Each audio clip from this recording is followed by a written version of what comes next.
Thank you, Anand. I'll be today talking about IP commercialization, different strategies that companies have to commercialize their IP portfolio. And I completely agree with earlier comment by Anand that this is a fun part. This is where the big money, where the big drama is taking place with respect to how you make money and commercialize your IP portfolio. So let's jump into I'd like to jump into my slides. Before I do that, introduction to the organization that I represent, National Bar Association of India. This is a non-governmental, non-profit and non-political association. It acts as a premier body that represents the Indian legal community. It has also an objective of reforming the Indian legal system and also to do away with some of the government bureaucratic procedures that are there. Its membership is with leading advocates, judges, MNCs, in-house counsels, legal fraternity, students, and people who want to make career in the law. I'd like to start with why do companies protect IP? What is the high-level strategy for them? Why do they want to protect IP? Is it only because they want to earn dollars, or there is more to that? Of course, one of the main reasons is they want to justify the investment in R&D. Today, if you see 10 to 15% of the revenues of a company would go into only R&D activities. They are innovating something new. Each day the engineer sitting there is inventing a new feature. What happens if they don't protect their IP? That will go away. Immediately there will be copies of it, and how do you justify it to the shareholders? So I think a patent is a very important kind of a piece that recognizes an engineer that look, he's done a new work. There's an investment that has gone into R&D and it gets protected. So one of the basic strategy for companies is to justify the investment in the R&D. That's how they justify it to their shareholders. That's how they can justify it to the public in general that look, this is why we are spending so much money in R&D. Not that it will be copied immediately. It also gives the freedom of space to work around. If I have a particular technology, I know no other company, just because it has big pockets than I have. And this part goes with the startups also. If the startups are patenting, they will get a freedom of space. It's not that there is a big company that can easily come into that area and buy that technology or use that technology. So with one patent or a few patents, a startup company is almost equivalent to a multinational company. So this is again a strategy for even smaller companies to go ahead and patent. Of course, it gives a competitive edge in the market. Today you go and ask the salespeople, salespeople are proud to say this product has these many patents. That's because it gives them a competitive edge in the market. It also acts as a branding for them.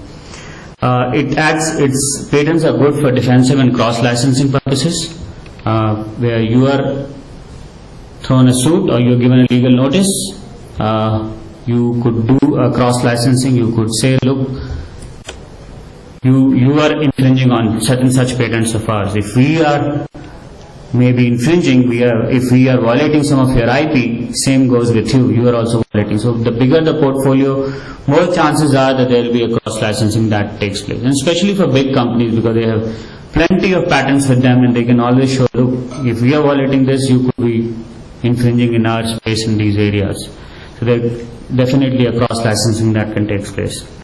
Brand awareness, definitely I told you, the sales guys are more interested in knowing from the R&D folks how many patents we have on this product, so that they can claim it to their customers. And of course, the high-level strategy is also to protect yourself from hackers and pirates, the people who actually copy your product and bring it in the market. So they want to protect their IP, and when I say IP, not necessarily patents, it's copyrights them, especially in software. You copyright your code so that no pirates will be able to produce the same kind of a CD and sell it in the market for a lower price. So again, these are the high-level strategies that companies would adopt to save their intellectual property. In all this strategy, there is definitely a dollar value you can put, but not a direct dollar values. We are always concerned how much a patent brings in the license revenue. And as a patent attorney and as an in-house counsel, in fact, general counsel of a multinational company, this is what not I was worried about. How much dollar it brings, how much rupees it brings. Because there are indirect benefits that you get when you have a huge IP portfolio. And that may not be quantified at all. How do you quantify the kind of a brand value that a patent gives in the market? So I'll move on to how the companies have different IP revenue streams. You have an IP portfolio. There could be different ways that a company could be making money, and a lot of these are, they could license through royalties, they can have settlement payments, they can have cross licensing, they can have court order damages. And Anand talked about a court damage of $612 million. So how do you know a value of a patent? If there was no court proceedings, how would you know the value? Because most of the licensing deals, big licensing deals, are confidential. You may not even know what the contract is, and they don't come in the public domain. Unless the matter goes to the court says, look, this particular patent has $612 million. Then you can see the peer patents application, peer issued patents, and say, look, if this is holding $612 million, definitely this patent, my patent, which will be of course a unique patent, but it can at least give you some guidance in the market. So again, the court order damages are a guidance in getting us the value of a patent. Licensing of patents, which is legal permission to make, use, sell, offer to sell or import something covered by a patent. This is a kind of a license, can grant to the licensee all these rights and make revenue out of it. These are some figures. Some of them are not latest, but they are still huge figures, where the royalty income from US university patent licenses was $1 billion in 2002. So only the universities, the educational institutions are, just by doing pure research, they don't have products in the market, they're doing research and they're able to license out huge royalties. I don't know what the latest figures will be if somebody has, but 2002, these were the figures. You can see companies like IBM and Texas Instruments having direct licensing revenue stream. They directly earn money from their patents. There's no need for selling their, selling their infrastructure or selling their hardware or selling their plant machinery, offices, nothing. Only the patent issued patent. So they are earning millions of dollars just by licensing of patents. There are other revenue streams. Direct, I talked about when the patent owner asserts a strong and justifiable claims on licensing. Such activity leads to a valuation mechanism. So how do you value a patent? There was a question in the earlier session about valuation. Of course there are methods, but one of the methods is the court damages. The court, when it orders damages, it leads to a valuation mechanism. In cross-licensing, an infringee can continue to use patent as it owns the patent against the patent owner. And lastly, and this is my favorite point, is patent portfolio is like a defense of a country. You can shake and throw your weight in the market without ever using it. So all the figures that Dr. Kashyap was talking about, earning licensing revenue, you don't need it. You say you have these many patents and you will be able to throw the weight in the market. When you say India is like a defense of a country, you never earn money out of defense, but we still spend money on our defense, right? So the moment you say India has a nuclear technology, what impression it will give? It gives an impression to others that don't mess around with us. Same with the companies. They're not selling your patent portfolio. That's not earning dollars out of it.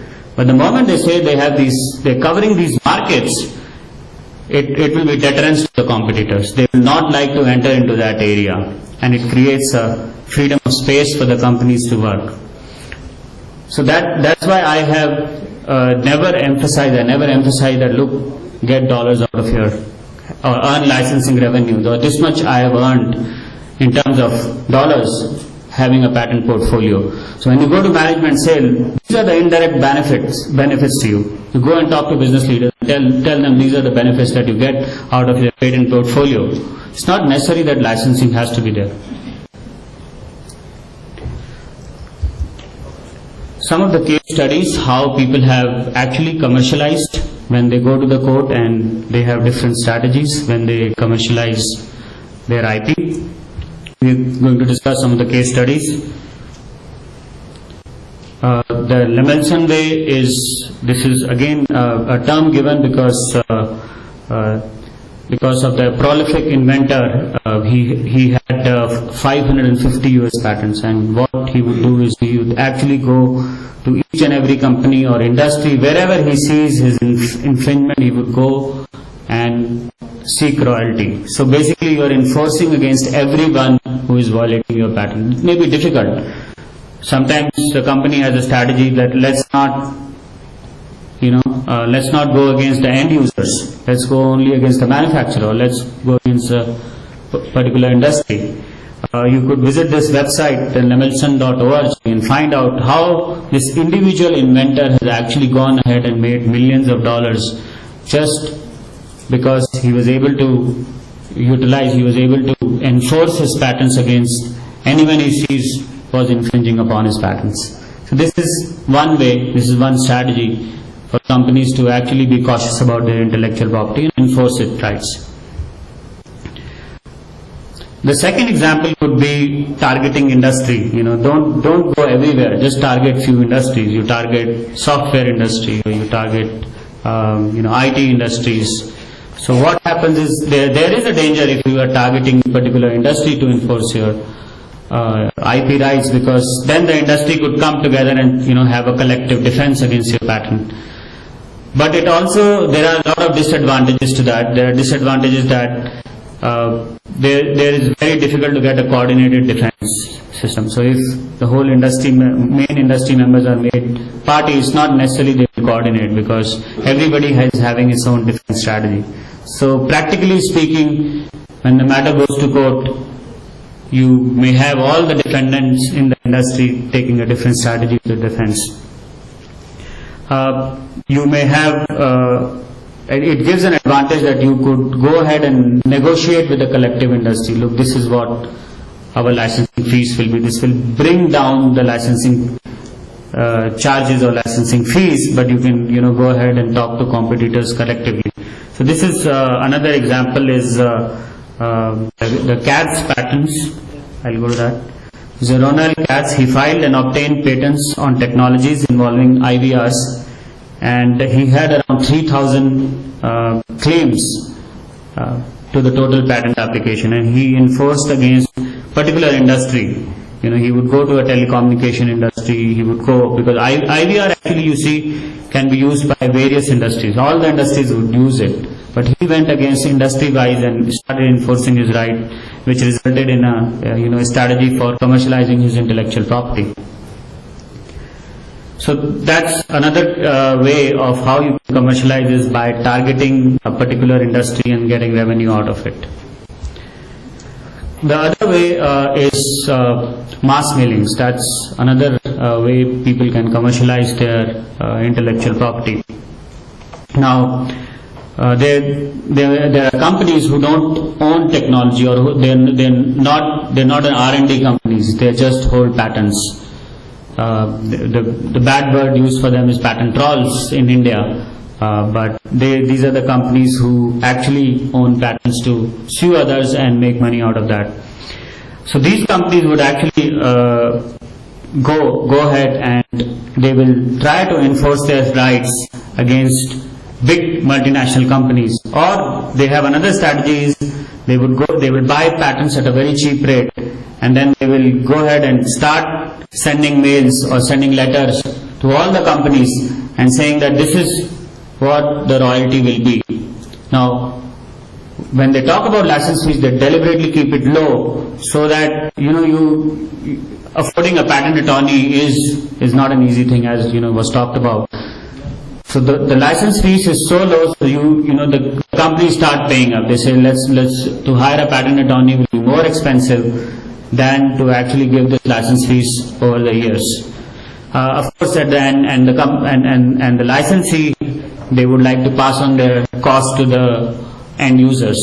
So they may go ahead and pass on. Ultimately, the cost of the product will become more in the market, but that's what an IP owner can take as a strategy in terms of just sending letters to whosoever seems to be violating, and then keep the license fee so low so that people normally agree to take a license. So that's another way where companies could go ahead and commercialize their IP portfolio. There is again a strategy which is targeting customers or end users.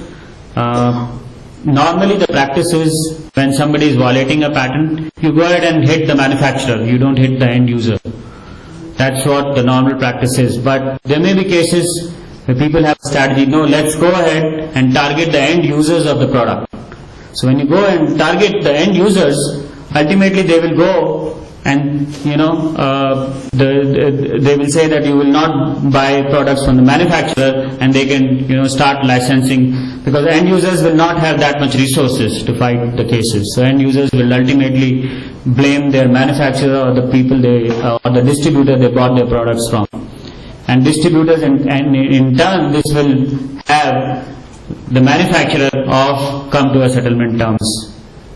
And this is again some of the commercialization strategies that companies may adopt. And another strategy is to pick and choose targets. That's again a very important strategy adopted by some of the companies, is to, when your patent is being violated by various industries and various companies, you choose the most soft target that you have. So if you have, and then file a case against that soft target, and then get an award or get a judgment from the court, and use this judgment then against, make it as a precedent and show it to others. So, for example, in this case, there was a patent with respect to digital media transmission, and this particular technology was used by e-learning, distance learning programs. It was a video streaming technology, and it was also used by pornography websites. So the owner of this technology said, let me go and hit these websites, because the court will not have any sympathy for them. And they say that they are streaming the contents which are pornographic in nature, so the courts will not have sympathy, and it will create a precedent ultimately. And those kind of damages, they can go ahead and show it to other industry and then claim revenue out of this.